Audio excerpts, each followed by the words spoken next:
Welcome, in front of me is a Samsung Galaxy A03s, and today I'll show you how to factory reset your device through settings. So to get started, let's open up settings, scroll down to general management, select reset, factory data reset. This will give you a message that this process will remove basically everything that is provided right here. So if there's anything that you'd like to keep, do back it up beforehand, otherwise you'll lose it permanently. But assuming you have already done it or you don't want to, select reset. Additionally, before you see this page, if you have some kind of screen lock, you will need to confirm it, and this will take you to this page then.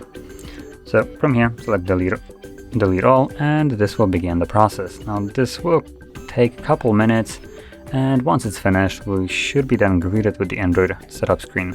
So I'll be back once that is visible.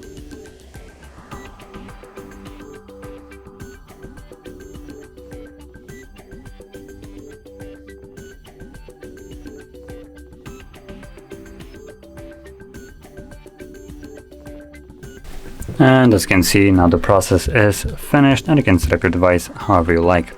So if you found this very helpful, don't forget to hit like, subscribe, and thanks for watching.